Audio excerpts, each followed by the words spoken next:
Session one, the party session. We're going to be exploring some of these ideas a little more.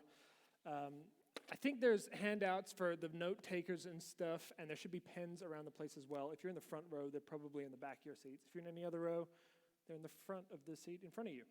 All right, we're going to look at Western secular liberalism, and more specifically in this section, just kind of how we think about how we think. That's kind of the goal of this section. Western civilization, on the back of all of the guys in that video, the Enlightenment thinkers, we've developed a super self-focused ethos. And it's so strong that when you grow up in it, you are not aware of it. Many cultural psychologists, anthropologists, sociologists, audiologists, and ethnographers, who are not ologists, they rely heavily on a word called worldview to describe this phenomenon. Worldview is the inherent biases that you have that you are unaware of that make you think a certain way about certain things or be blind to certain other things that other cultures value very highly. This evening in the party session, I am going to experiment a little with some philosophy, some moral philosophy. And you all are going to be guinea pigs. So I give you permission to rip out your phone because we're going to get you to navigate to the website that's coming up on the screen right there. I think it's safe to say with a crowd like this, we are going to have a little bit of a religious bias when it comes to trying to do any kind of, well, I didn't mean that when we said bringing out your phone. Go ahead and navigate to that. We're going to do a little bit of a moral psychology study. If you've got the QR code, feel free to do that. I'm going to be polling the room, and in real time, we're going to see results on the screen for a lot of this stuff. Now, the purpose of the exercise is simple. It is to help you identify some of the traits associated with your worldview. At times, hopefully, it's going to be fairly skewed for most of the night. It typically is when you're doing a study with a religious crowd. But hopefully, we'll be split on some of the issues, and that will be interesting. It's unlikely to happen all of the time, but the point is that it's not about the correct answer to the question.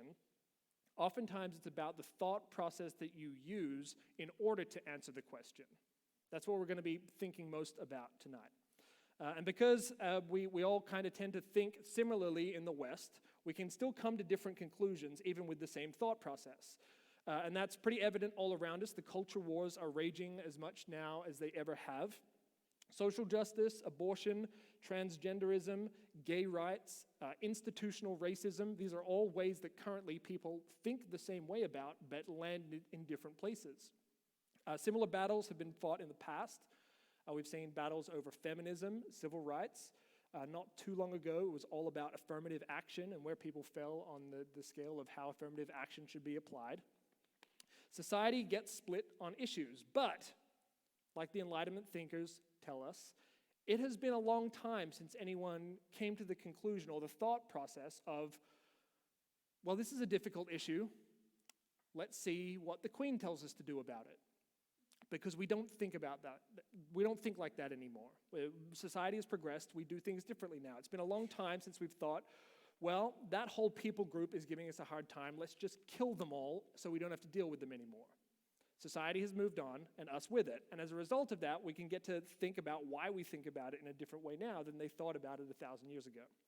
So let's do a technology test. Pull your phones out. Make sure you're at that thing, and let me see if driving this is going to work. Question number 1. What is your favorite thing about Spencer? Go ahead, use your phone. You can vote. Okay, we're getting some, yep, good. Technology's working.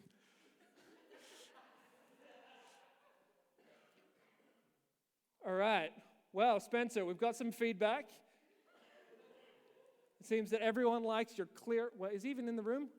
He walked away. Oh, man. This is my sickest burn of the night, and he's not even here for it. Dang. All right. Oh, hey. He's watching from out there. He's embarrassed. I think he knew it was coming. All right. Let's take a look. Now that we know the technology works, how many votes did we get? 26? Oh, that's hard math. I can't do it. There's a bunch.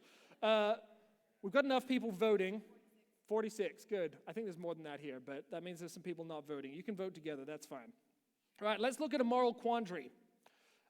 This is going to be one that you're familiar with. This is one that you've probably looked at in high school or in college if you took ethics. This is the quandary of the trolley cart. Anyone familiar? Oh, yeah, okay. Good. So, this is how it works.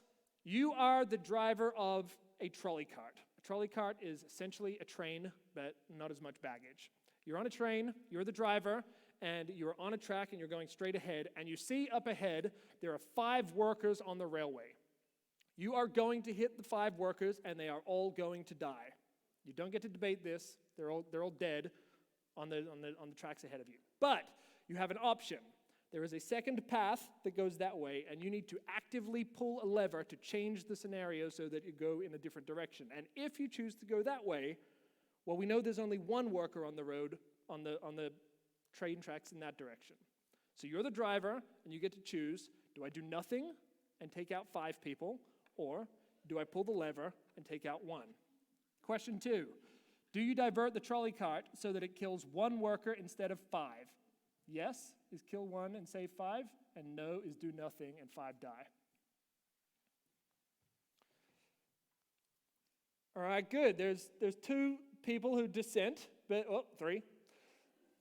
But in general, most people think it is better to make a change. Now, historically, this has been called utilitarianism.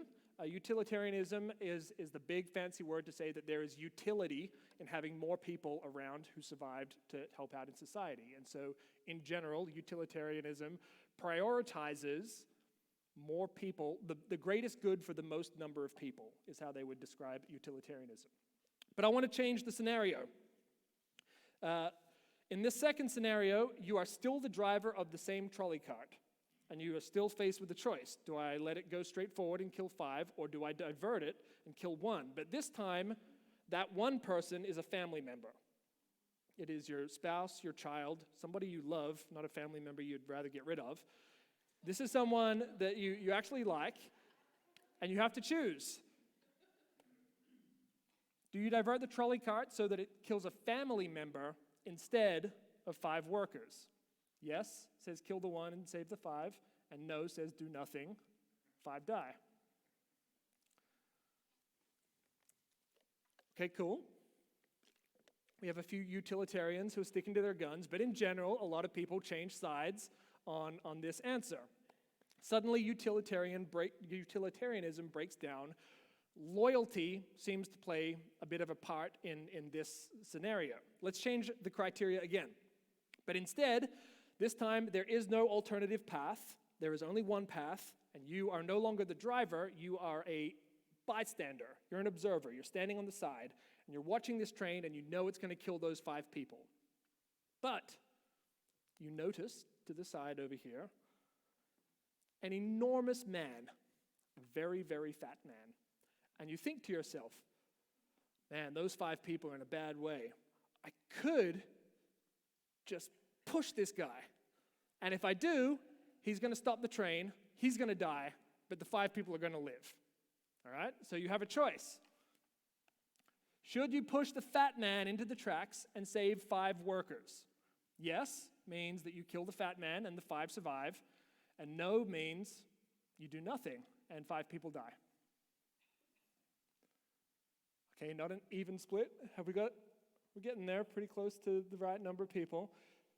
All right, so I don't know who the people are. There's no login system. I can't check who you are. But we have diagnosed that there's 11 murderers in the room. Something to be concerned about. Maybe we should have required a login, but... All right, let's change the scenario again, one last time. In this scenario, you are a surgeon in a hospital. You are a transplant surgeon. 5 people come in with life-threatening injuries. Evidently, there's been a horrible trolley cart accident just down the street. One of them needs a heart transplant, one of them needs lungs, one of them needs a liver, one of them needs a pancreas, and so on. They all need different things. If you don't find a transplant for them right now, they're all going to die. Conveniently, A very healthy young man has just come in for a checkup. He's in the next room, and he's taking a nap.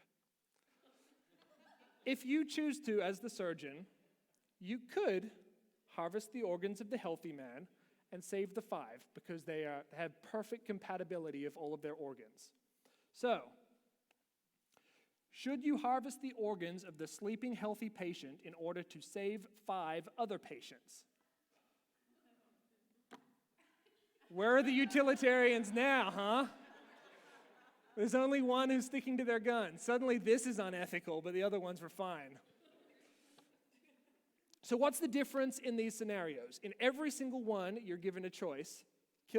Allow one person to die so that 5 survive, or let the 5 survive, or let the 5 die and the one person survives.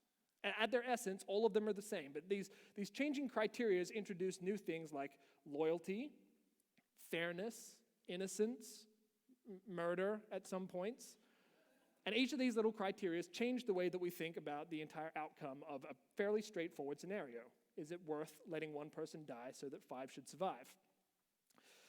We tend to think generally the utilitarian answer until we're presented with these specific scenarios where we have to choose where other criteria are introduced as well.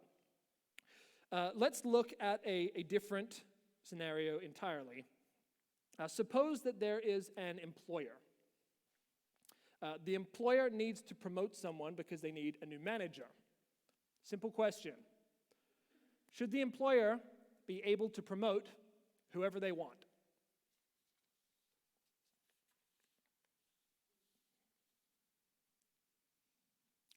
The fine print there says, it's your business, you can do as you wish, and the other fine print says, no, there needs to be some kind of civil guidance or regulations. I think that's a little small. I don't know if you can read that.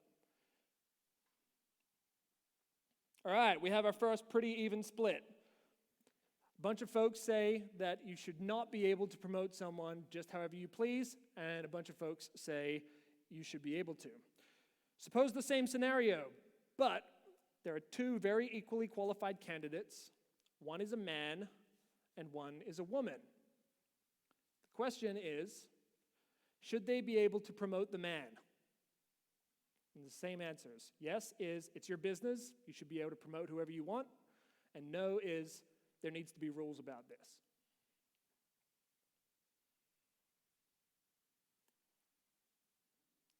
We have fewer voters now, or people who are thinking longer. Okay, interesting. I was not expecting that. It's a little bit of a flip-flop on the liberty there, okay? The next iteration of the same one, suppose that it's the same situation, but instead of them being equally qualified, there's added parts here. Suppose that the woman works harder, she works longer hours, and she makes more money for the company. She works longer, harder, and makes more money for the company. The question still is, should the business owner be able to promote the man?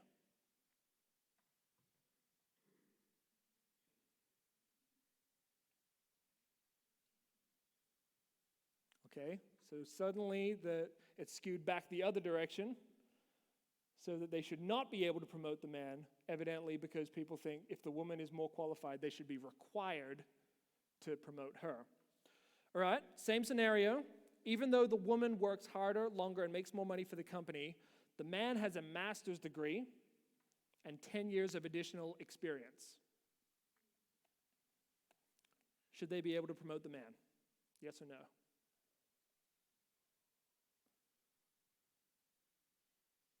Yeah, tons of flip-flopping. This is good. This makes you think about thinking. So obviously, the main criteria change here is every time you add a little bit of extra information to the scenario, suddenly you flip-flop back and forth on whether or not it makes sense that a man can be qualified or that a man can be promoted on this. But at its essence, at the beginning, the question was all about liberty. Should the business owner be able to do a thing? And then we flip-flopped collectively back on whether or not that person should be able to promote whoever they want. At one point, we all collectively decided that it would be better if they were required to promote the woman because she made more money for the company and she worked harder. But then as soon as we found out that he was more qualified, that information was less relevant. He was more qualified. They should be able to promote the man again. And so there's two camps. There's the freedom folks who would have voted yes to all of these, and there's the fairness folks who would have been more inclined to vote no on all of these. They want to provide freedom on the one hand or fairness on the other hand. And they're competing values, but they're both important in the American thinking, freedom and fairness. All right, let's do a different new scenario. There is a teenage prodigy at video games. He's very, very good at video games. And he is considering going into a career in professional gaming. His parents think that he's wasting his life, and the parents make him go to college instead. Question: should his parents be allowed to direct his career path?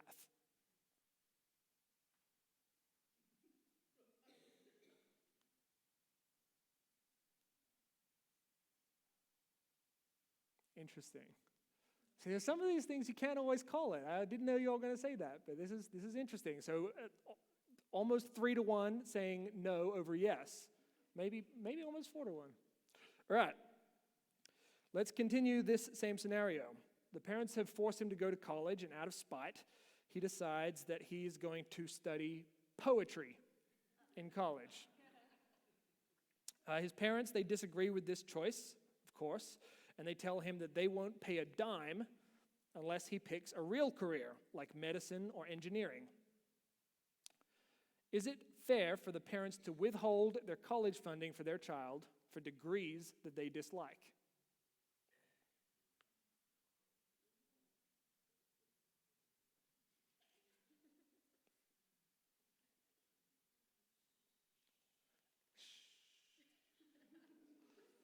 All right, interesting. So this is probably, is this the second closest we've come to an even split? I think it is.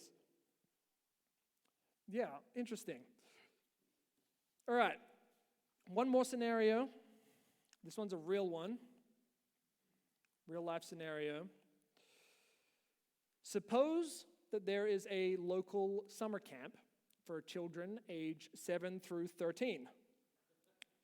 The camp has gender, they're laughing because I'm the chairman of the board of a summer camp for children 7 through 13. The camp has gender-specific cabins for boys and girls. A parent wishes to register their 8-year-old son, who identifies as a girl, for camp. But the parent requires that their biological son stay in the girls' cabins and use the girls' bathrooms and be in the girls' groups with all the other girls. Here's the question. Should camps be allowed to enforce gender-specific rules based on the gender assigned at birth? If you answer yes, you would be indicating that you think they have no civil liability if they do that. And if you answer no, you would be assuming that they could be sued and they would have to deal with that.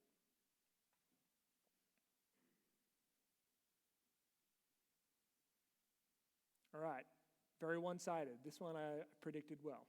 All right. So in all of these cases, what's really at stake is what we value in fairness. What is the fair thing to do between the promotions and the kid wanting to play video games or going to college, and the parents' response to that, whether they should be required to pay, and then even in this one, what is fair to the family of this kid who has gender dysphoria, what is fair to the camp and what is fair to the kid, and how do we evaluate what is fair? But in all of these situations, we're evaluating fairness and at times coming to different conclusions about what would be fair in this scenario. What's not important is how you voted.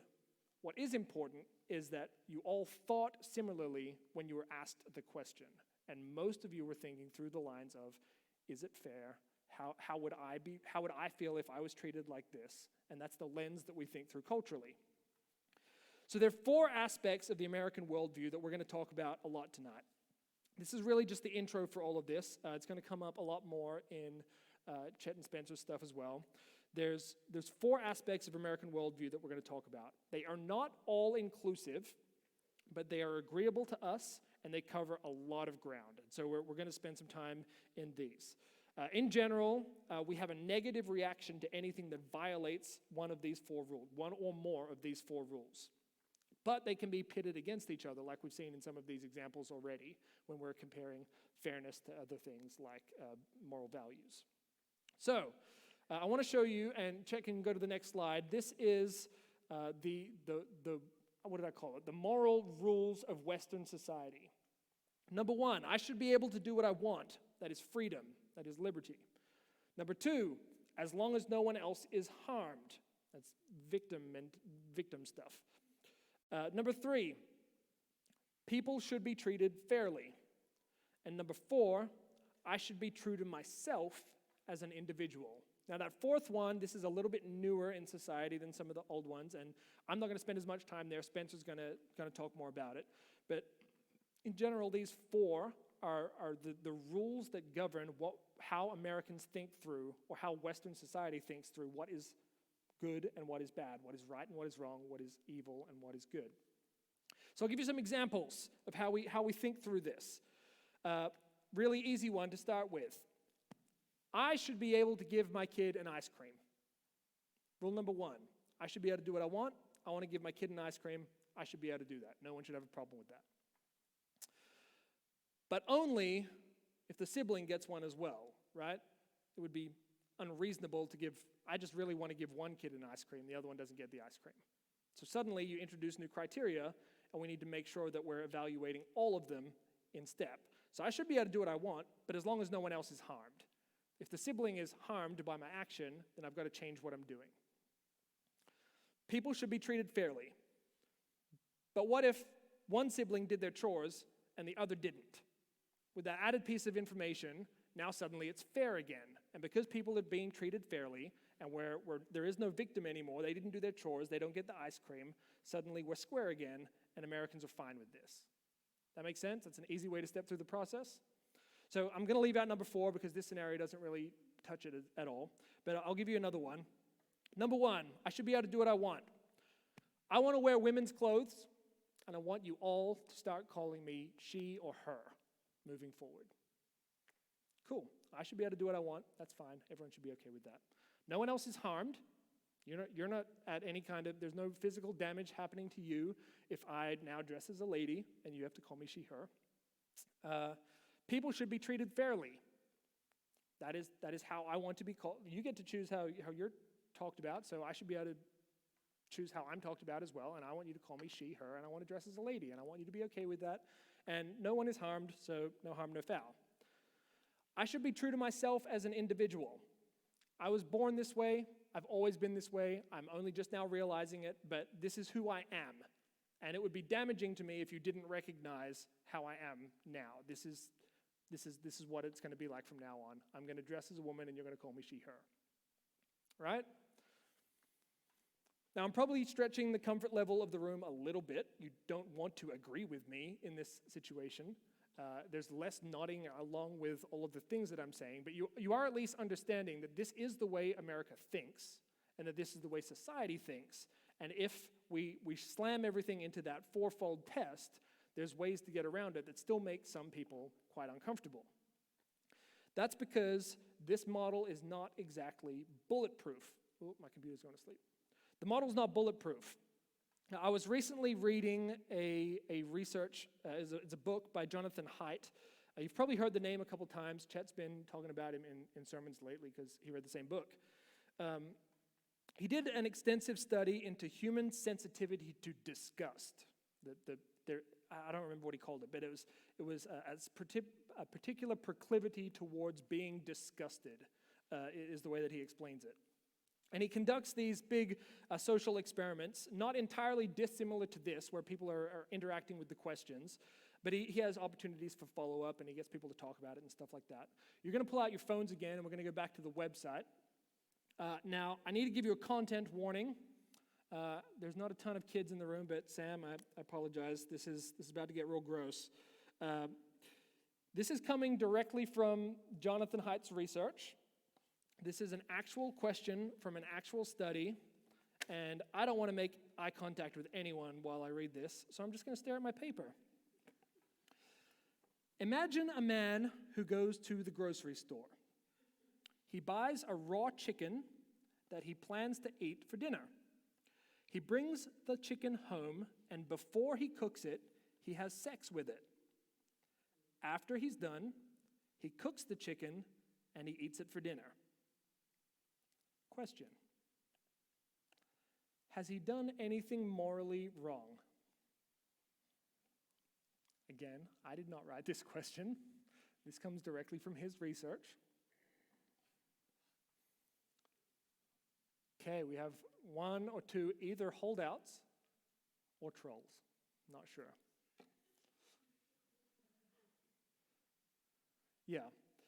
So, I'm not surprised by the answer to this, but y'all probably would be surprised that he gets mixed results on this. In general, most of America votes this way, but he did this exact study on the campus of Penn State University, and the overwhelming majority said there is nothing wrong with this scenario.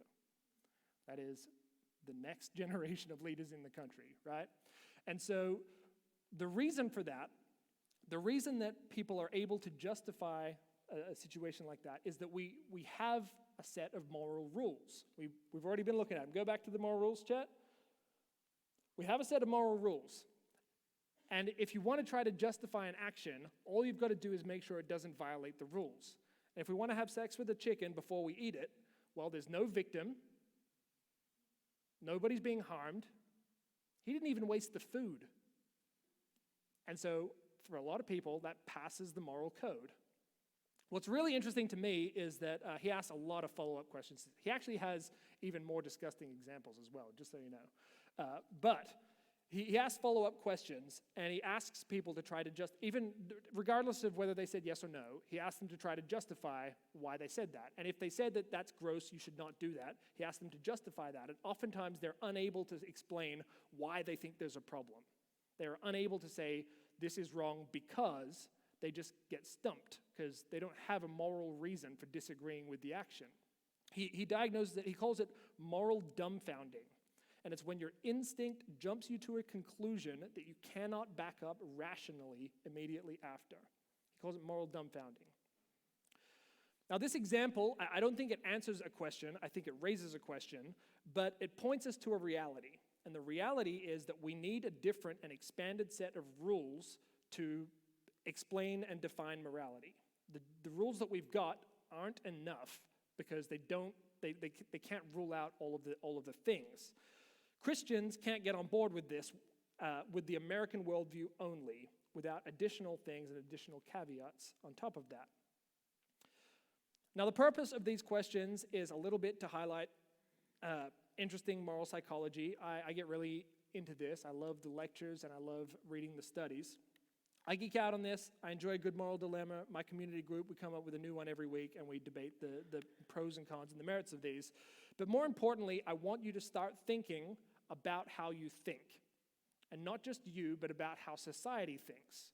Because when we take all of these and start applying biblical principles to them, we can better understand why there are societal objections to something like Jesus. So, I want you to get your phones out again. Let's try a couple more. Just a handful more. All right. In Genesis 19, the story of Sodom and Gomorrah, Lot and his family are told to flee and not look back. Lot's wife is famous for looking back because, pow, she gets turned into a pillar of salt for looking back. So here's the question. Was God right to turn Lot's wife into a pillar of salt?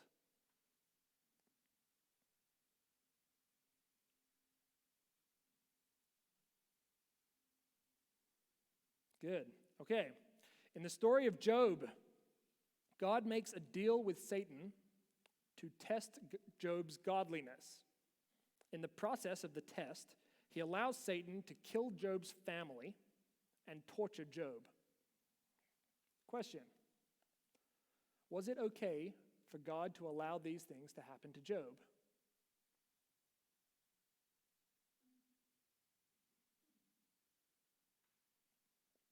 All right, the next one. In the book of Joshua, God commanded the Israelites to conquer the land of Canaan and kill all of its inhabitants, including women, children, and infants. Question: is it fair for God to order these deaths?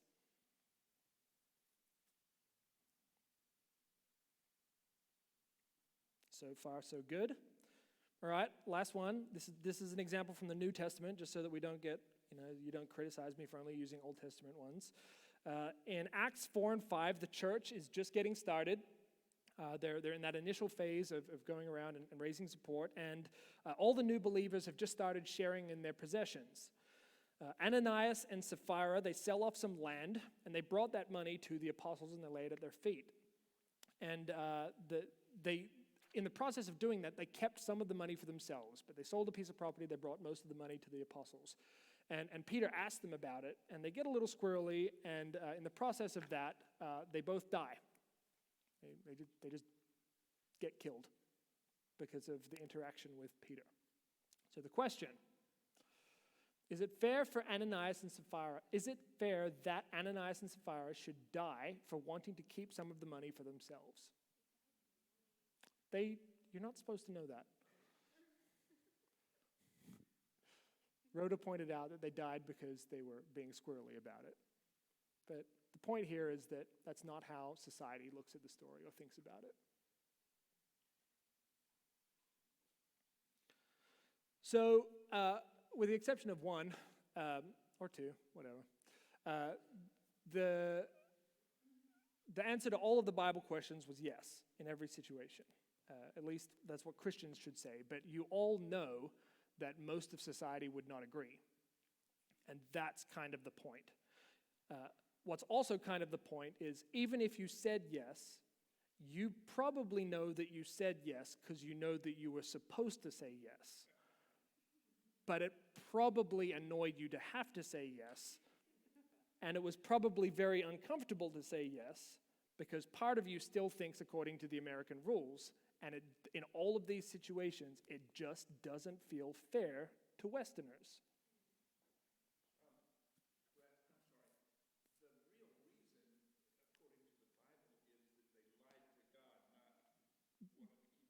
Right. So, that's right. So, in the specific, he's talking about in Acts 5 with Ananias and Sapphira. Peter does question them, and they lie about it. I deliberately didn't say that in the question because that's not how most of society objects to the story. So even if I did, and if I said, was it okay for him to kill them for lying, I still think we'd get the same result. But the point of asking it in this way that is a little bit deceptive on my part was because in the general societal take, folks are going to view the answer to the question through the lens of was it fair or not, that they just wanted to keep some money from the land sale, right? So it's a good catch for the people who know the story super well. But the point in all of this is if answering the question is easy for you because Bible, then that's great. You should know the answer. Bible definitely trumps how you think about morality. But that is not how society thinks, and that is not how the mission field that we're called to thinks. And we need to understand how that works and why it works that way in order to be effective missionaries. A few years ago, one of Britain's smartest guys, he's very well known for being an atheist. His name is Stephen Fry. He was asked what he would say to God if it turns out that all of this is true, and that he met God face to face at the pearly gates and was asked to give an account. I'm going to play the video for you, and you can see how Stephen Fry responded to that question. Suppose what Oscar believed in as he died, in spite of your protestations, suppose it's all true, and you walk up to the pearly gates and you are confronted by God. What will Stephen Fry say to him, her, or it? I will basically, what's known as theodicy, I think. I'll say bone cancer in children? What's that about? How dare you? How dare you create a world in which there is such misery that is not our fault? It's not right. It's utterly, utterly evil. Why should I respect a capricious, mean-minded, stupid God who creates a world which is so full of injustice and pain? That's what I'd say. And you think you're going to get in on that? No, but I wouldn't want to. I wouldn't want to get in on his terms. They're wrong. Now, if I died and it was it was Pluto, Hades, and if it was the 12 Greek gods, then I would have more truck with it, because the Greeks they didn't pretend not to be human in their appetites and in their capriciousness and in their unreasonableness. They didn't present themselves as being all-seeing, all-wise, all-kind, all-beneficent. Because the God who created this universe, if it was created by God, is quite clearly a maniac, utter maniac, totally selfish. We have to spend our life on our knees thanking him? What kind of God would do that? Yes, the world is very splendid, but it also has in it insects whose whole life cycle is to burrow into the eyes of children and make them blind. They eat outwards from the eyes. Why? Why did you do that to us? You could easily have made a creation in which that didn't exist. It is simply not acceptable. So, atheism is not just about not believing there's a God, but on the assumption that there is one. What kind of God is he? It's perfectly apparent that he is monstrous, utterly monstrous, and deserves no respect whatsoever. The moment you banish him, your life becomes simpler, purer, cleaner, more worth living, in my opinion. Yeah, so he's no joke. Most people would not say it like that, but there's a lot of people who believe something very similar to that. This is a very real picture of how the world views God, how the world views Christianity, and particularly in the West, particularly with examples that we talked about just earlier, those feed into this same mentality that Stephen Fry has. This idea that I could know better, that I am more moral, that I am more sophisticated than the God of the universe, and my morality trumps his because Western values. That's kind of the point there. This is the world we live in, and this is the mission field we are sent into.